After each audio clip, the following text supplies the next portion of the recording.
Alright everybody, first video ever. I hope this makes sense. Thank y'all for watching. Shout out to all my Asian boys, all my Asian girls. We are strong, we are beautiful, we are able. Don't let anybody put you into a box. So, this is a 2020 Beamer S1000. Yes, I wrecked it up a little bit, going a little bit too hard. I got behind somebody that never rode with before. He braked mid-corner, which you know you're not supposed to do, but I wasn't expecting it, which I should have. It is totally my fault. But as he was decelerating very quickly, I was accelerating into the corner. I don't usually trail brake because I'm not a pro or GP rider. I've never been on the track, but I lean pretty hard, and so that's what I was anticipating to do. He caught me off guard. I had to go to the outside corner, and of course, as luck would have it, as I'm exiting the apex, about to exit the corner, there is the black tar pebble gravel patch, and I hit that and lost traction, and I had some damage to report. But while I was at it, this bike, or these bikes, S1000s, and also the what is that, the 1250s or whatever, the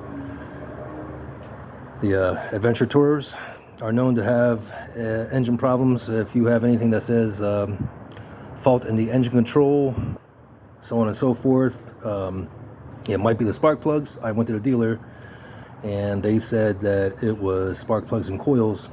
So I have removed the coils. The fourth one is in there, and I did remove all the spark plugs. It does look like one spark plug is new, so I'm guessing that they did actually replace it. One of the coils did look a little bit cleaner than the rest, so I'm guessing that they did do that. The coils themselves look okay to me. I have to do a little bit more research. You can't really see in there, but they look but they look pretty clean to me. So I got to do a little bit more research into that, but just to give you a little breakdown of everything you got to do. First, you remove the gas tank. The gas tank is over here. Bang. So it's pretty cut and dry. You just unplug these two plug and play connectors, unplug the gas hose by pulling this or pushing on that. You see that little thing right there? You push that and the hose will come right out.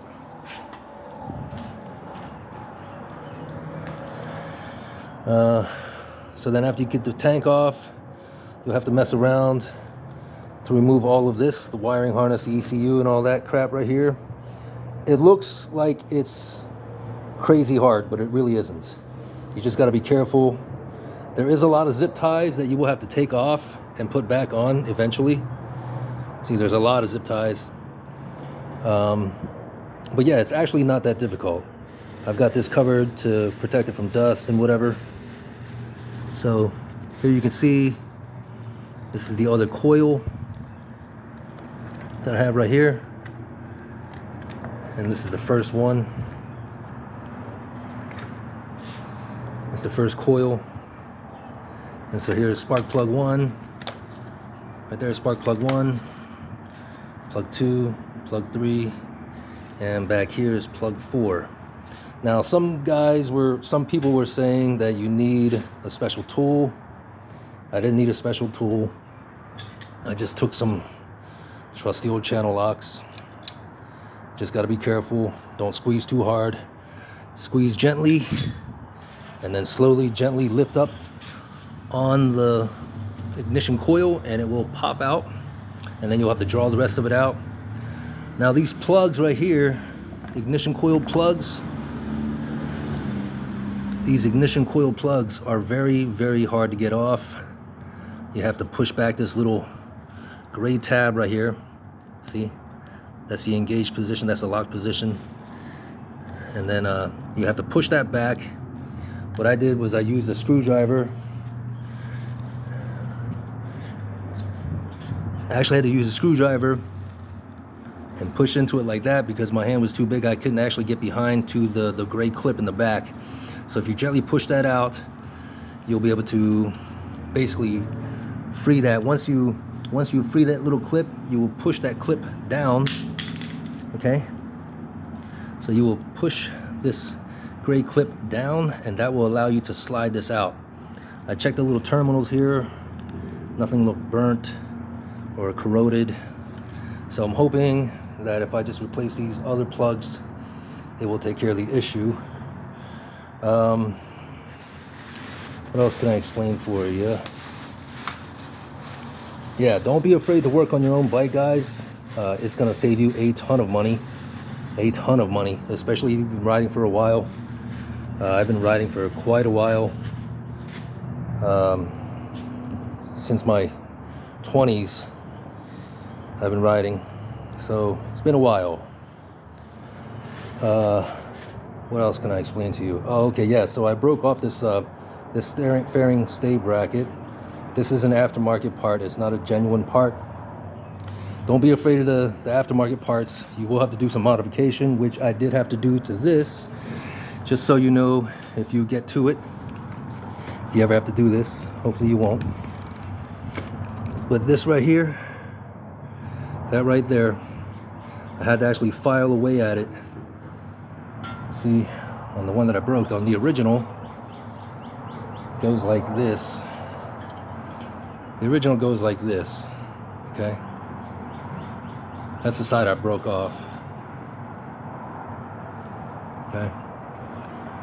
But here, right here, as you can see how square that is? That's what you should be getting. When I got this aftermarket part, that little notch was not very square. So I had to take a file to it to square it out so it would fit in there properly. Also, this fairing bracket is actually very sturdy. There's 4 bolts that hold this fairing bracket in place, which is not typically what I see on other bikes. All I've ever had is CBR 1000s that I've owned, but I've seen a lot of other bikes, you know, Gixxers and Sakis and stuff. They usually only have 2 bolts that bolt right into here. And so this was pretty well built. So you can see that I did snap off a bolt in there, but I think I'm gonna be good because I have the other 3 bolts in there. And just the way that this thing is designed, you can see here, it's got like a little actual notch on the bottom that basically keeps it from pushing down. There's like this little lip piece right there. And so if this moves forward, that little notch on either side of the fairing bracket keeps it from pushing forward. And the aftermarket part was pretty tight. So I'm pretty confident that this is gonna hold up pretty well.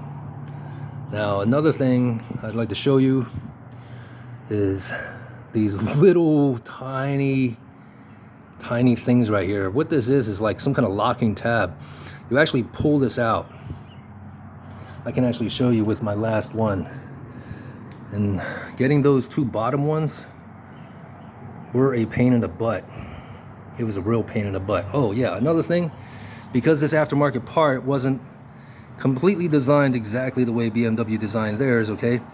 You see this little tab I had to cut off? I had to cut that off because this was literally in the way, okay? So it wasn't letting me sit this, this is your turn signal terminals right here, okay? So it wasn't letting me seat this the way it was before, okay? So I had to do a little modification. All I did was just took some snips and just snipped that off. And I did the same thing over here. I just snipped that off. And then the bolts went in there just fine. Yeah, so this little tab right here, okay, this little thing, okay, will go right like this. So you have to push it in there. Of course, this top one's the easiest one to get to. Let's see if you can see. Okay, so now you can see that, right?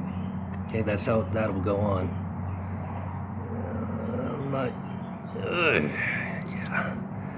There we go. Okay, now it's seated.